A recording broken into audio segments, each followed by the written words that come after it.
So, what I wanted to talk about today, I have been in conversation with someone who has been thinking about doing some coaching work together.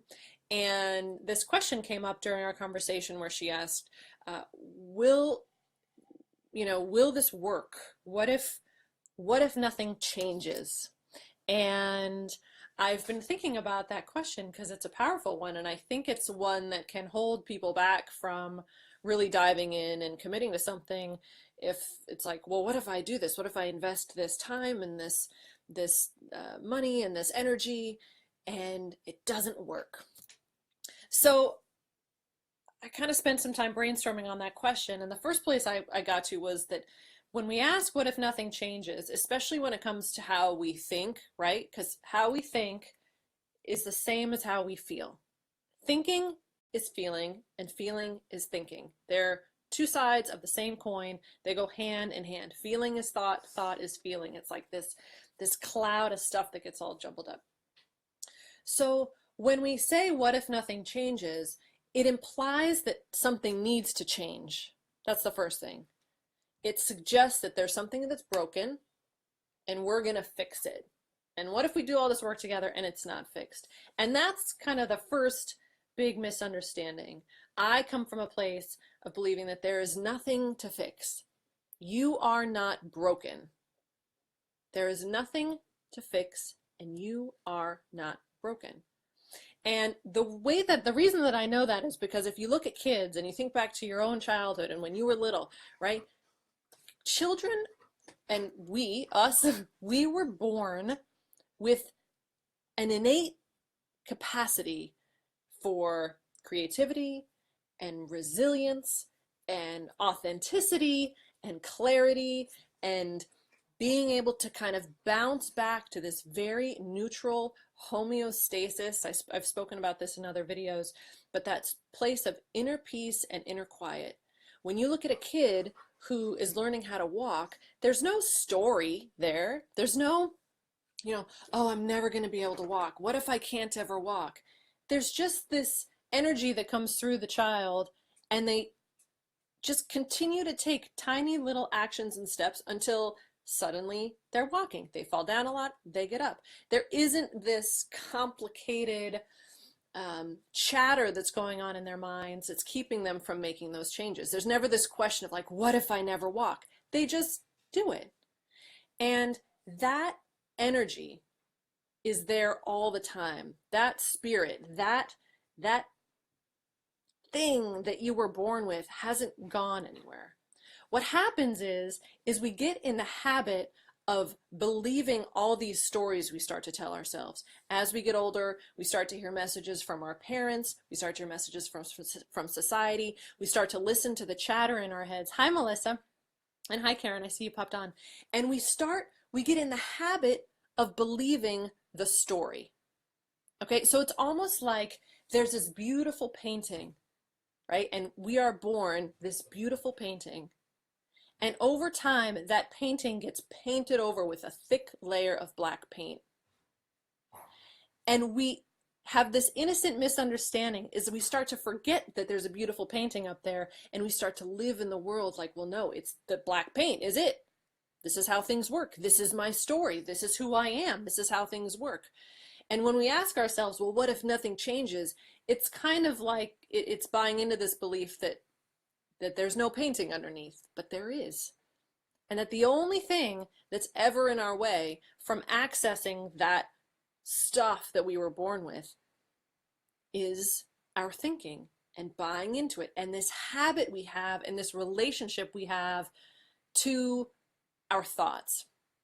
Okay, so the bigger, more important question to ask yourself, if you're considering a path or a period of learning for yourself, is not what if nothing changes, because that question doesn't have much power to it. The question to ask yourself is if you're willing to challenge your habits, if you're willing to try and see things in a new way, even if at first it feels uncomfortable. Because here's the thing, when you're shifting any habit, there is a moment of discomfort. There's a period of discomfort. I've spoken before about this water habit that I have that my brother told me about last summer. He's like, every day I wake up and I chug like 2 big glasses, jugs of water. And for some reason it appealed to me. I liked it. And I was like, I want to do that. And so the next morning I kind of forced myself to do it. And it was a lot of water and it wasn't comfortable. And then the next day I had to think about it. I had to make a conscious decision. You know what? Today I'm going to try doing that water thing. I'm going to put off having my coffee. I drank the water first. And it took a good period of time before I didn't have to think about it anymore. Before all of a sudden I was just waking up and starting by drinking water. But so the question at the beginning wasn't, well, what if this doesn't work? What if I can never drink the water? The question was, am I willing to keep practicing it? Am I willing to practice consistently and commit long enough until what initially feels uncomfortable suddenly is no longer uncomfortable? I'm curious if that's making sense. I'd love to know what you're hearing in this. Please leave your comments. I know some of you are here live, which is awesome. I feel very animated today. So here are 3 examples that I thought of, okay? So the first one is, thanks for the faces that are popping up and little flowers and the hearts. So the first one is this. Let's take a metaphor of that painting. Okay, so there's this gorgeous painting. There is this capacity that you have for resilience and creativity and inner peace and this very inside out way of experiencing your life and taking back control of your emotional health. And it's this gorgeous painting and it's been covered over by a thick layer of black paint. Now imagine this painting if every day on the first day you decided, you know what, I'm gonna trust that there's a painting under there. All right, I'm gonna kind of buy, okay, she's told me there's a beautiful painting under there, but I'm not sure. And so on the first day, you walk over and you just chip off a fleck of black paint. Well, when you back up and look at it again, it still looks like it's covered in black, right? You're like, oh, I knew that wouldn't work. But you've only, right, done one chip. But the next day, all right, I'm gonna do it again. You go up and you just, you trust it and you believe it and you chip off another little flake of black paint and you back up. Now for a while, it's still going to look like there's no beautiful painting underneath. But what happens over time, if you're consistent and you're willing to stick with it, and you believe and you trust that underneath all of that stuff is something beautiful and something you can rely on and something secure, is that over time you suddenly realize that you're seeing more of the painting in the background than you are the black. And you start to and you see more of what's behind it than what you've been used to. And it can be very gradual. Now, sometimes it can be really quick. I mean, don't get me wrong, this kind of work, sometimes I'm talking with someone and it's like, boom, all of a sudden it clicks. And a lot of those flakes of black paint drift away very quickly. But there's no, what's worked for me isn't what's going to work for you. So that's one way of looking at it. The second metaphor that I came up with is cooking, okay? Let's say you decided that you wanted to be a professional chef and, right, you decide you want to be a professional chef. The route you want to follow is likely not to pick the most difficult, challenging recipe ever in all of time.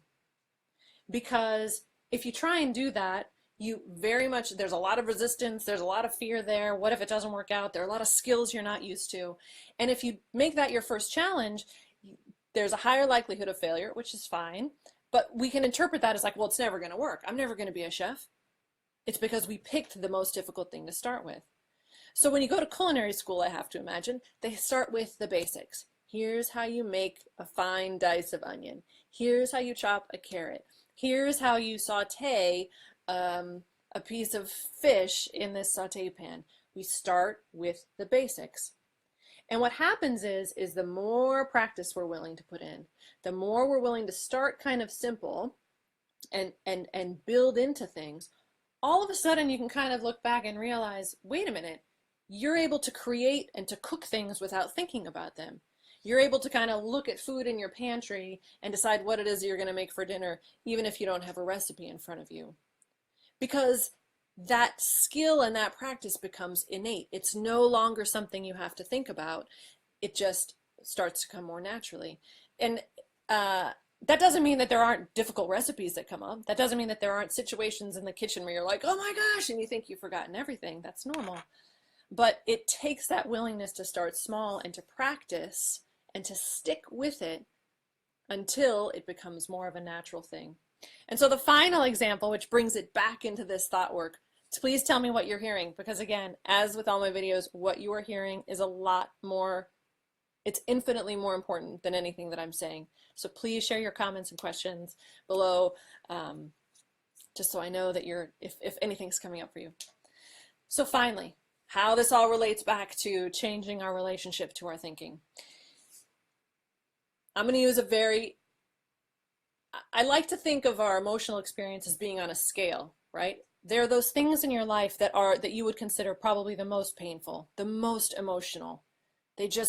You have these strong emotions about them. Let's call those things a 10. Okay? Then there are things in your life on that emotional scale that maybe are a bit closer to neutral. Maybe there are 2 or a 3. They're kind of everyday little annoyances and things in your life that happen around which you have an emotional response, but it's not so intense. The example that I like to use is I'll do the laundry, I'll make these piles of laundry, but I don't put the laundry away. I'll put them on people's beds, including my husband's dresser. And before I kind of started doing this work for myself, I would do the laundry, I'd put it on the dresser, and the pile would just stay there. It would stay there for a few days, maybe a week. And every time I would look at that pile, I would experience an emotional response. I would experience, some resentment, some frustration, some anger. And before I really got this stuff that I teach, this stuff around changing our relationship to our thinking, I would assign my emotions to that pile of laundry, right? And therefore to my husband. I would think, oh, it's making me so mad. This laundry is making me so upset, right? As I started to learn more about this work, as I started to challenge and to change my own relationship to my own thinking and to start practicing it consistently, I was able to take those situations, not the 10s in my life, but the 3s, the 2s, right? The pile of laundry. And the minute that I had that feeling, I would see that as a red flag, right? The feelings are indicators of thinking. So I would say, all right, I'm having this feeling, and I think it's because of that pile of laundry. I think it is. But no, I'm practicing this idea that the pile of laundry is neutral, that the pile of laundry means nothing, and that it's actually my thinking and my story that's creating this emotional experience. And I would stop, and I would practice it. And it wouldn't make sense right away, just like chopping those carrots really fine is difficult up front. But I would stick with it, and I would watch that thinking and be like, whoa, I'm really in it. And I would let it go, and I would just sit with it, and I would practice letting that thinking pass, and I would realize an hour later that I was no longer upset about the laundry, right? I started with these very basic things in my life to start practicing this skill of and committing to this habit, right, of challenging my my understanding of how things work. Because our understanding of how things work is that it's very outside in. That if I just change that, I'll feel better. If I just get the laundry put away, if I just get this person to do that, and this to do that, and my bank account to say this, and my house to look like this, then I can feel this stuff that I want to feel. But the way that I come at it is reverse. I believe you were born feeling what you want to be feeling. You were born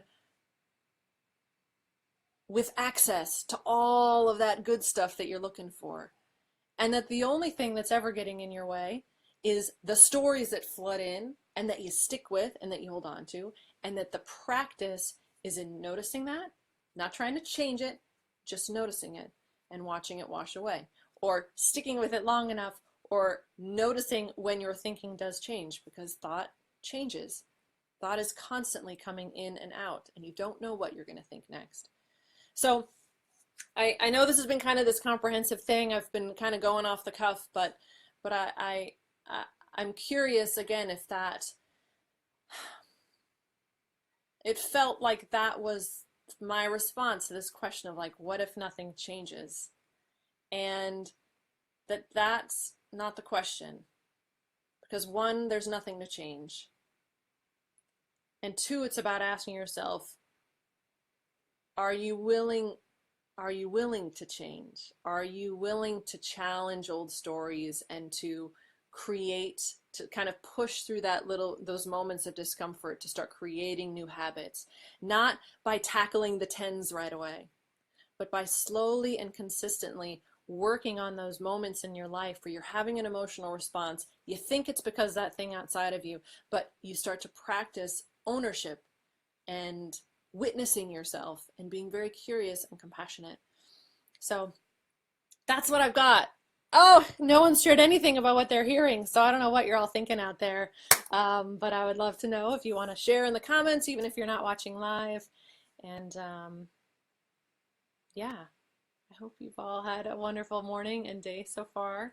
And thank you for the likes and the hearts. If you've enjoyed this and you want to share it with someone, if you know someone who's kind of thinking a lot and they're up in their heads and they're really, thinking that they can't, that nothing can ever break them free of that, perhaps this could help. So feel free to click share and pass it their way.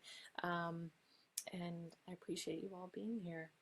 I will be back again. I don't know when, but yeah. I wish you all a fabulous day, and we'll talk again soon.